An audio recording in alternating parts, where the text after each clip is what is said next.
So, week 3, chapter 3, how y'all feeling? Blessed, right? Okay, I said last time, this is going to be the most important chapter of our book. That does not mean that after this week you don't have to come anymore, because there are other chapters that are going to fill out the picture. But today, a really neat thing is going to pull together what we talked about in the first week. We were asking, who is Jesus Christ? Second week, we were asking, what is the Bible and how can I trust it? And the third week, we're going to get to the big question. How do you know that he's God? How do you know that he's God? How do you know that Jesus is God? Easy answer to that.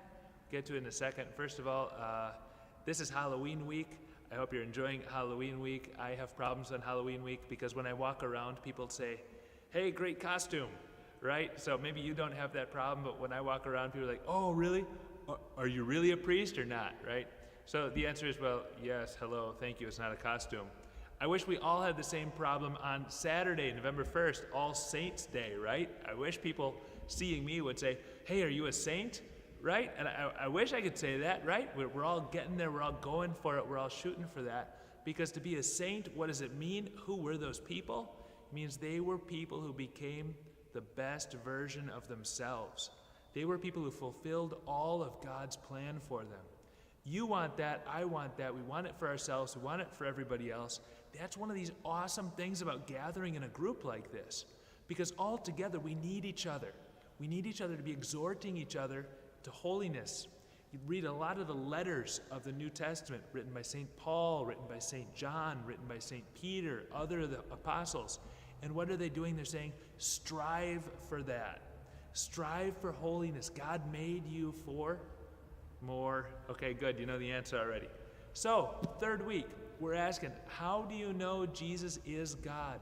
The dude on the bus says, how do you know Jesus is God? Well, what's different between him and me? He did miracles. Okay. He said he was God.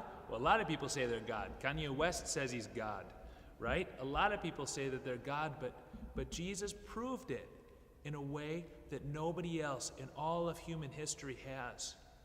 People do miracles, and Christians do miracles. Jesus told us to do miracles.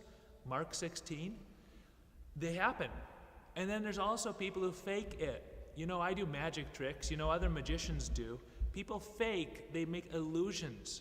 And how do we know the real deal? How do we know that David Copperfield or how do we know that David Blaine don't have real magical powers? Well, they're good at fooling us. But there's one thing they will never be able to pull off. You and I will never be able to pull off. The richest man in the world can't buy it. The President of the United States can't decree it. Jesus rose from the dead. And as you're sitting on the bus, as the guy says, how do you know Jesus is God? Well, you can ask everybody else on the bus. What do you think? Did he rise from the dead or not? Because it's a yes or a no question. Either Jesus, by his own power, by the power of God, said, I've had enough of laying here dead. I've had enough of these wounds. I've had enough of having been bled to death. And he rose again. Either he did or he didn't. Either he did or he didn't. Yes or no. And there's a lot of theories in the book. Check out chapter 3. It's really interesting because it goes through all of these different theories about whether Jesus really rose from the dead. And people try to say that he didn't. And they try to say, well, maybe wild dogs came and ate his body and then they couldn't find his body. Maybe everybody just had this mass hallucination because they ate bad mushrooms or something. Maybe. No, because we know from those who were eyewitnesses, same point as last week. These people saw him. They knew they had to get the story right. St. Paul in 1 Corinthians chapter 15 runs through this huge long list of all of the people who saw Jesus, all the people that he appeared to. And he says, in one case, 500 people were gathered together, and boom, Jesus appears among them. And then Acts chapter 4, I love Acts chapter 4. Even the chief priests can't deny, the ones who are against Jesus, against his followers, the Jewish priests, not the Catholic priests, right? The Jewish high priests and the Pharisees and all of the Sanhedrin, they're all gathered together. And they get two uneducated, Peter and John, uneducated, ordinary men. That's what it says, Acts 4:13. They observed the boldness of Peter and John, that they were talking about the resurrection. They knew that they were uneducated, ordinary men, and they were amazed. And they recognized them as companions of Jesus. They saw a man who'd been cured, that Peter and John had just cured. They just said, by the power of Jesus Christ, get up and walk. They saw him. He'd been paralyzed for 20 years. Sorry, let me get that right. Hold on. We're going to get this right. A man who'd been crippled from birth. It's bigger. A man had been crippled from birth. They used to carry him every day to the temple. How he didn't get cured by Jesus during 3 years, beyond me. Maybe he never asked for it. Maybe he never asked for it. Because he used to be there every day begging alms. Peter and John come, they just lift him right up. And so the Sanhedrin says, what are we going to do with these men? Everybody living in Jerusalem knows what a remarkable thing they did. Everybody knows they say it was by the power of Jesus resurrected. And they knew the truth. They knew Jesus had risen from the dead. They don't even try to deny it. In no moment do they actually deny that Jesus rose from the dead. They're more concerned about themselves, their power, the temple, who they would become if they lost everything that their leadership in the faith meant at that time. And so they call them back and they say to Peter and John, they order them never to speak or teach again ever in the name of Jesus. Peter and John look at them and say, how are we going to obey you when God has given us the truth? Whether it is right in the sight of God for us to obey you rather than God, you be the judges. And then this is for you and me. It is impossible for us not to speak about what we have seen and heard. It was impossible for those who were witnesses to the resurrection not to speak about what they had seen and heard. Why have I got this sweatshirt on today? Why is this hoodie on? Why? Because you've seen it, it's the JCC hoodie, but it's got this quote here. Luke 24:32. What is that? That's for all of us right now. Jesus appears to two disciples. They're on their way home. They've left him. They saw him die. They heard a little bit of the stories of the resurrection, and then they just left. And where are they going? They're going home because they've given up. They don't think Jesus could really have risen from the dead. You know the story. He shows up. They're on their way to Emmaus. He shows up, starts walking with them. And then after he breaks bread with them, hint, hint, that's what happens at Mass. We hear God's word, and then we break bread at the altar, hint, hint. Once that happens, he disappears, and they realize who he is, who he was. And then they say, Luke 24:32, weren't our hearts burning within us as he explained the scriptures on the way? Well, look, resurrection of Jesus, either it did or it didn't happen.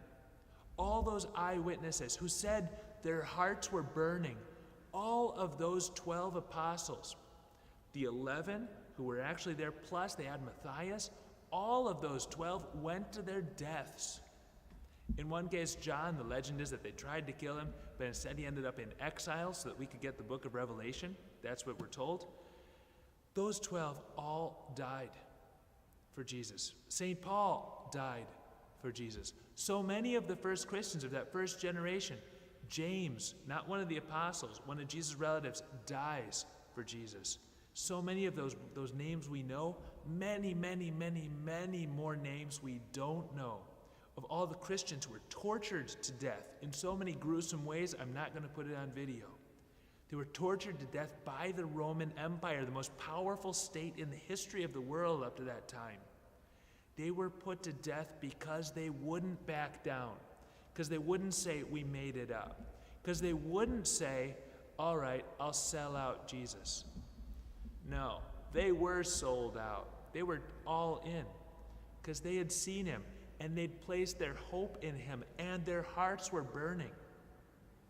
So when you talk about the resurrection, when I talk about the resurrection of Jesus, it's not just a historical fact like anything else. It's not. It's the thing that divides the people on that bus. Because some people will say, I don't want to believe in the resurrection because, well, that means a lot of things. My life changes if I start believing in the resurrection. Or maybe that means I have to accept Jesus into my life and accept that he's the one who rules my life, that he's my king. So many things change if the resurrection is true. And the solidness, the solidity of your faith and of my faith, it all stands or falls on the resurrection. So when I hear the story, when they tell me Jesus Christ rose from the dead on the third day, when I say that at church in the creed, my heart's got to be burning like this, burning like Jesus' heart. My heart has to be burning within me when I hear about the resurrection, because that's my resurrection that he wants me to have, that he wants me to share. He wants me in heaven like him. That was his victory over my death. That was his victory over my sin.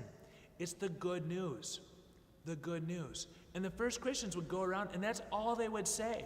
They didn't have the book. They weren't carrying around the book. They weren't carrying around videos. They weren't saying, hey guys, pop in this DVD, let's watch it together. This is a documentary about Jesus. There's some footage from Jesus was around. No, all they said was, he rose from the dead after they crucified him, and we're the witnesses. And their hearts were so burning that everybody they talked to said, I need to find out more about that. So is Jesus God? Easiest answer? Well, if he rose from the dead, he is, because nobody else could do that. Nobody else could predict over and over that they were going to rise from the dead. Nobody else could say, yeah, you know what, too? I've been telling you guys that through the prophets for over 1,000 years in the Old Testament, and now I did it. Nobody else could say that, ever. Nobody. But if he didn't rise from the dead, if it's all fake, if all those people, because of one of those stupid theories in the book, if they faked it or if they were just deluded, then we have no hope. We have no hope. Then we all just die and our death is the end. We have no hope. So either Jesus is your hope and my hope, or it's nothing. Either our hearts are burning because it's true, or we are, as St. Paul says about the resurrection, the sorriest of all people, because we've believed in something that's totally false. And you know what he could say through his personal experience? I've seen the risen Jesus, and I believe. Again, God loved you so much that he sent his only begotten Son. He sent his only begotten Son for the cross, for death, and for resurrection, much more important, because he loved you, and because you are made for more, so much more than you know.